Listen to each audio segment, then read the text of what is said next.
Sir, I stand here and I'm happy to be speaking about the Women's Reservation Bill, and it is one of the very few bills I think most of us would agree on. And we thought this bill will be passed with all of us supporting each other and standing together. But unfortunately, the BJP has taken this also as an opportunity for politicking, and it is very unfortunate.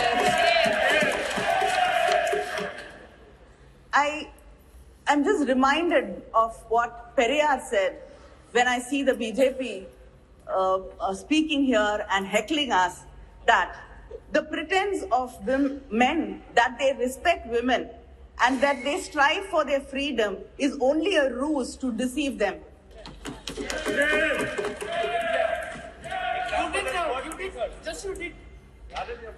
I'd like to quote the former Chilean president, Michelle Bachelet. A better democracy is a democracy where women do not only have the right to vote and to elect, but to be elected.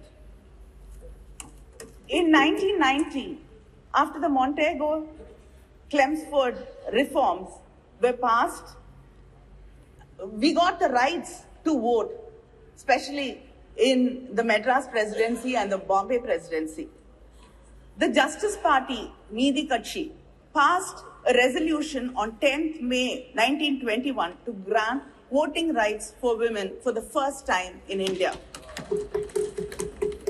In 1927, Tamil Nadu elected its first women legislator in the country, Dr. Muthulakshmi Reddy, who was instrumental in abolishing the Devadasi system.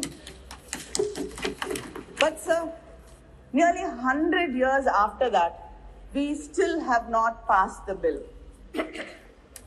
In 1929, Periyar, in the Self-Respect Conference in Chengalpet, passed a resolution insisting on reservations for women in education, employment, and politics. The Women's Reservation Bill was first brought with the support of the DMK during the United Front government in 1996, September. And then Thiru Devegowda, who was the Prime Minister, brought this bill, and the Law Minister Ramnath Talab was the one who presented the bill in this House. Then again, our respected former Prime Minister Vajpayee ji again brought this bill, but it was the UPA government in 2010 which passed it in the Rajya Sabha. Yes. And I got an opportunity to speak on the bill in the Rajya Sabha, and that was 13 years ago. And I've got an opportunity to speak on this bill again here. Yes. And we're still speaking about this bill and debating it for the past 13 years.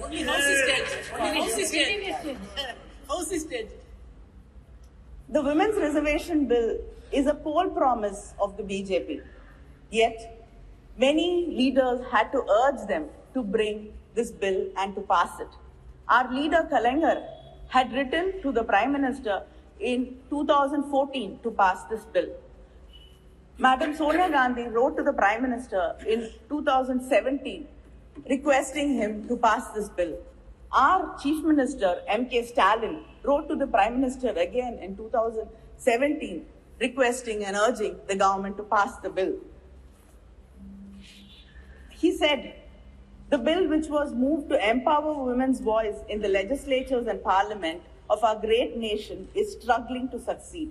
This is really disheartening. The DMK even conducted a rally in Delhi from the Mandi House to the Jantar Mantar, and we had a march, and like-minded women leaders and women's organizations participated in the rally.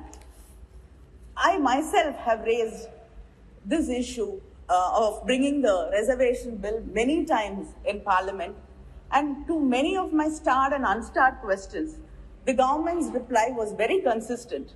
They said that they have to involve all stakeholders, political parties, and then build a consensus before bringing the bill. I'd like to know what consensus was built. what discussions were held. This bill was brought shrouded in secrecy. We did not know why this session was called for. In the all-party leaders meeting, there was no mention of this bill. I don't know if any of the political party leaders were called for discussions and deliberations about bringing the bill. And suddenly, the bill popped up from our computer screens like Jack in the Box. Is this going to be the way this government is going to function? Like, we've suddenly seen that there are lotuses blooming, springing from the uniforms of our secretariat staff. Is everything going to be a surprise like this?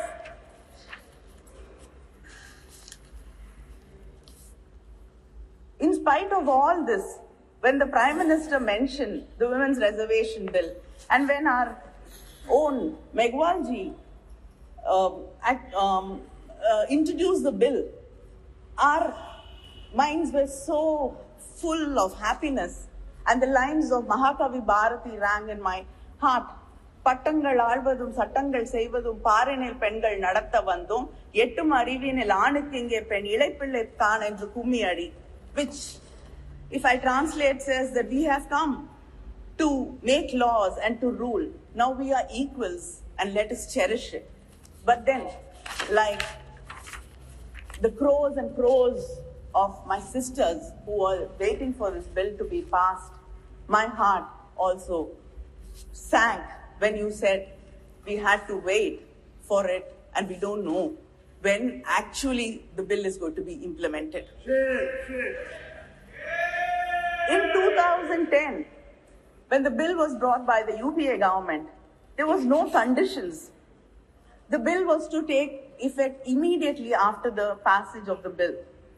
But the bill which was presented yesterday clearly says the reservation in Clause 5, it states the reservation of seats for women in the House of the People, the Legislative Assembly of the state and the Legislative Assembly of the National Capital Territory of Delhi shall come into effect after an exercise of delimitation is undertaken for this purpose, after the relevant figures for the first census taken after the commencement of the Constitution. Our leader, Muthuvel Karunanidhi Stalin, in his statement today has said that India is the only country which has not conducted the decadal census. And if delimitation is going to be based on population census, it will deprive and reduce the representation of the South Indian states. It will become like a sword hanging on our heads. Yes.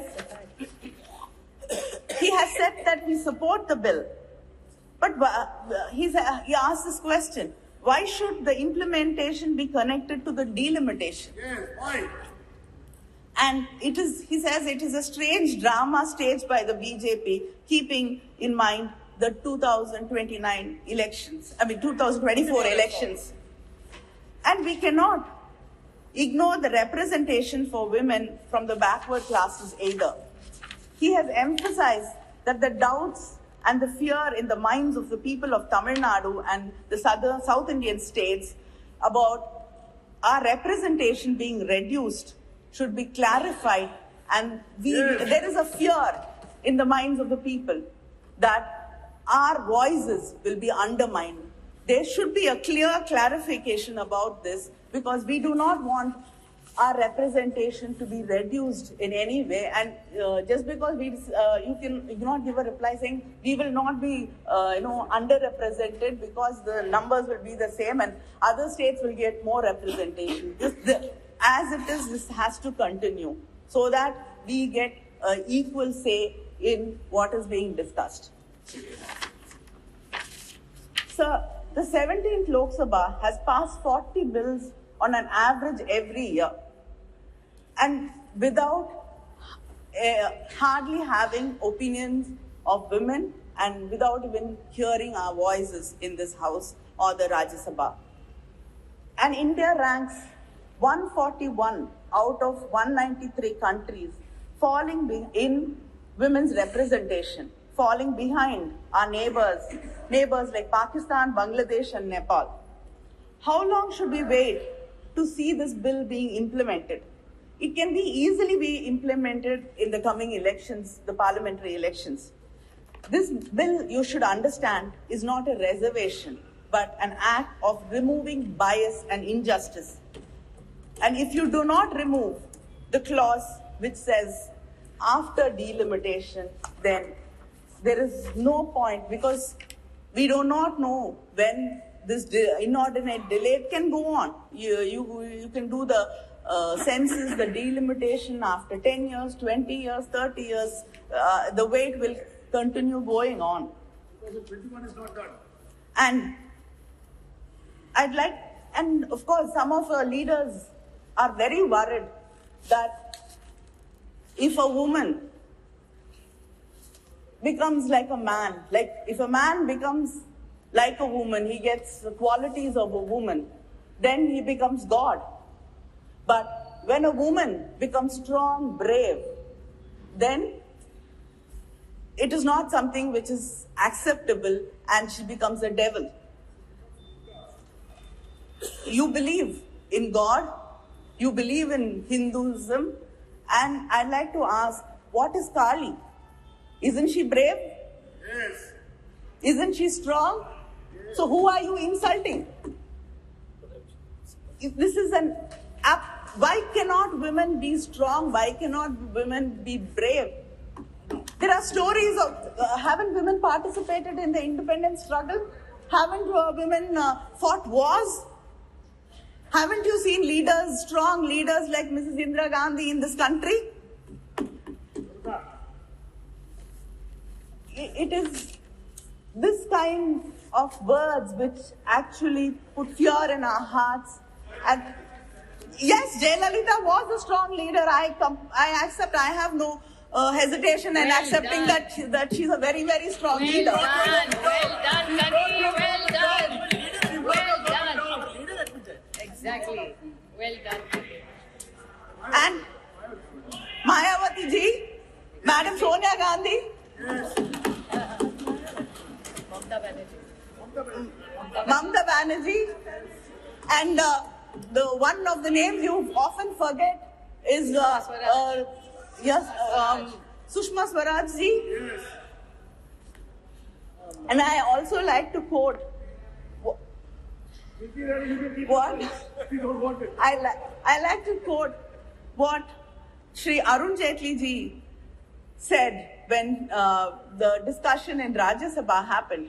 He said, the argument that men can also ensure justice to women has been weakened. Underrepresentation and discrimination stare us in the face. Politics of tokenism must now evolve into politics of ideas. So please stop this tokenism. And this bill is called Nari Shakti Vandan Bill. Stop saluting us. We do not want to be saluted. We do not want to be put on pedestals. We do not want to be worshipped. We do not want to be called mothers. We don't want to be your sisters, your wives. We want to be respected as equals. Let us get down from the pedestal and walk as equals. We have a right to this country as much as right you have. This country belongs to us. This parliament belongs to us. And we have a right to be here. Thank you.